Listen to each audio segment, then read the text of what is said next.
1 month ago, Shueisha killed my YouTube channel. They hit me with a series of copyright strikes that caused the channel's immediate termination. As far as the world could see, Werb never existed. There were a lot of points in the last month where I wanted to give up, to accept it and move on, but I didn't. I wrung it back out of the ashes and resurrected the channel. As of today, Werb is back. Not every video has returned yet, but they should all filter through in the next couple weeks. I'll give you the short version because the long version is as confusing to explain as it was to experience. After that, I'll give an update on what the channel is going to look like going forward. Changes are going to be made to reduce the risk of this in the future. So first things first, the most frustrating part of this was being unable to tell most of you what happened. I've been giving updates on Twitter, and I put up a second channel with an explanation when it first hit. But my Twitter has like 10% of the followers of my channel, and my second channel has like 5%. Because by the time I needed to be able to make a community post and tell you to check those places, my channel was already gone. So in case anything like this happens in the future, you can follow my Twitter or subscribe to my second channel. Or follow me on Blue Sky maybe, because if that website works out, then I would love the excuse to get off Twitter entirely. Besides letting you know if the channel is deleted, I post, general takes on One Piece and other media on Twitter, and the second channel will probably have side stuff, maybe stream VODs or a podcast or two. When those things are coming, I'll let you know about them. Now, on to what happened. Shueisha has the power to strike my channel because I consistently show One Piece pages on screen.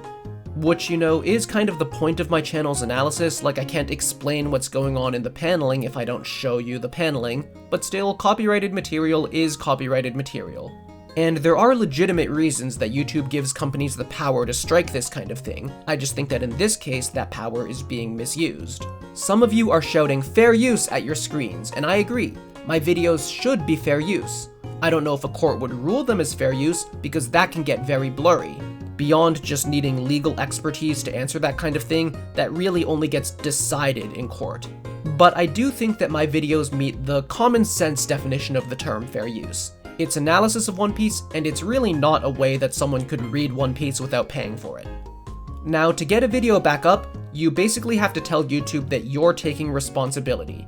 I had to give them my personal information for them to forward to Shueisha, so then if Shueisha wants to sue someone, they sue me instead of YouTube. The odds of that happening are tiny, but they do exist. But you also need to convince YouTube that you have a valid reason to ask for this in the first place, that there is at least a reasonable argument for fair use and you aren't just re-uploading movies in full, which, makes sense. Now, a reasonable way for this system to work would be to let you have a meeting with a YouTube employee. You could explain to them how it's fair use and they could understand your logic and approve that. YouTube is not a court of law, it doesn't have to meet the strictest legal definition. All you should have to do is show that you aren't being frivolous and there's an actual reason for them to work with you, and then if it really needs to be decided in court, the company can, take legal action against you directly. But that would require paying more employees, and why should YouTube do that when they can just try and automate the whole thing? That is where I really entered hell. I am skipping most of the details here, but I spent the last month at the mercy of an automated system that requires you to resubmit the same things over and over, and decides basically at random whether or not it likes you. And if it decides it doesn't like you, then you have to publicly beg for help on Twitter, only for that to have basically random results too, and for them to start ghosting you on Twitter if they decide against you. And that's not even getting into what happened when I tried to talk to their support team. I half suspect that their support team was AI instead of human the entire time.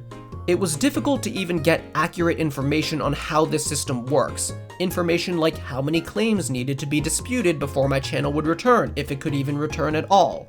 At its worst, it felt impenetrable. An automated bureaucracy incapable of producing positive results that resists critique or protest in a way that only a machine can. But I made it through. Werb is back. I want to thank a lot of the people that helped me through this. Obviously, my personal friends who I won't name because you guys don't know them. Unless you're one of them watching this right now, you guys rule. Various other YouTubers have helped me too.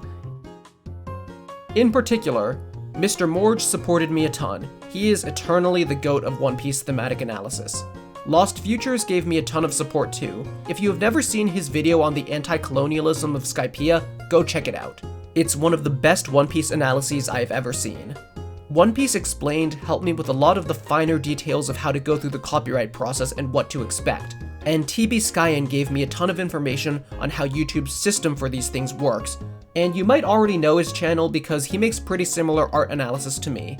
And a special shout out to DJ Miles, who I have never actually spoken to personally, but he made a video explaining everything about Shueisha's copyright strikes. Why they happen, how to avoid them, and how to fight back. Like 90% of the stuff I needed to know, I got from him. Most of you watching will probably never need to know how to handle YouTube copyright strikes, but it's still a great video. And if you're a fan of Chainsaw Man or Jujutsu Kaisen, go check him out. Now, to answer the question that's probably on your mind, I am going to go back to making paneling analyses. It might take me a little bit to get back in the rhythm of doing this every week though, so please be patient. The last month was very stressful, but it was also a break from making weekly videos and I have lost some of my momentum. The videos are going to be a little different though. I've always taken measures to reduce the risk of copyright issues. Editing the dialogue out of panels is the obvious one, but I'm going to increase my efforts at that kind of thing because clearly I didn't reduce the risk enough. Here's a list. I'm going to put a colored filter over the manga pages. I want to strike a balance where they're still readable enough for you to understand my points, but they at least stay distinguished from the original art. I probably won't get this right the first time, so I'll have to experiment and I will need your feedback on what works the best. I'm going to change my editing style to show full pages as little as possible. This shouldn't change the quality of the videos too much. I'm gonna have backgrounds like this oceany one you see right now, and show panels a little bit smaller on the screen. I might try to do more panning and zooming, but I am really worried about that making it too hard to follow what I'm saying about the paneling. And I really hate this one, but I'm probably going to have to avoid showing pages in the first 30 seconds. I don't want my videos to waste your time, I want them to get right to the point, but unfortunately this might be necessary. Still figuring out how I'll fill the time, it'll be a learning experience. Finally, I am going to severely cut down on how many pages I talk about per chapter.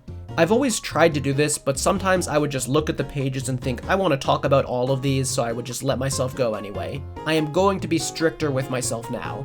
Only the best pages are going to make it into the videos. The upside of this is that it'll make it less time consuming for me to make the videos too, which honestly I kind of do need. And in the future, if I ever get around to making a Patreon, maybe I'll put extended thoughts on the full chapter as something for the patrons. Now, one final thing you might be wondering about. What about the chapters we missed? 1106 through 1108 came out while my channel was gone. Well, for 1106, I did a live analysis on Twitch and I put the VOD for that up on the second channel. But I might want to make a more polished version of that, but I also don't want to just put out regular videos on all 3 of those chapters. Because let's be honest, they aren't brand new chapters anymore, so I don't know if the interest will be there. I think what I might do is put out a video on 1109 as usual, and then after that on the break week, I'll do a compilation video that talks about the best pages from all 3 of the missed chapters. But that plan is not final, so don't hold me to it. Now, someone else wanted to give you a quick message. Hi, I'm Legi. I'm that non-Werb voice you hear in the shorts versions of videos, and I work with Werb behind the scenes on creating those, as well as longer-term channel planning and ideas. We've always had a lot of plans to do more kinds of videos than just the ones you've been seeing so far, and I'm glad those can still happen instead of just being cut off forever.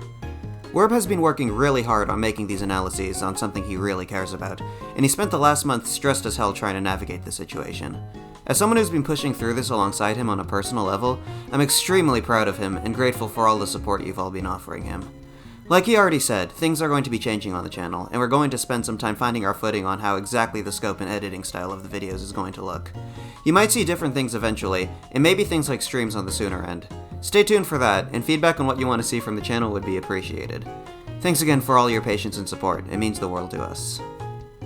As he just said, we are going to take things slow for a bit. We have big ambitions for the channel someday, and we have a lot of ideas beyond just paneling analysis. But we also have a lot of real life stuff going on and just things that are taking up at least as much time and energy as YouTube. It might be a long time before you see some different kinds of videos from us, but maybe something like streams on the sooner end. But for now, Werb is back. Thank you for your patience and thank you for enjoying the videos.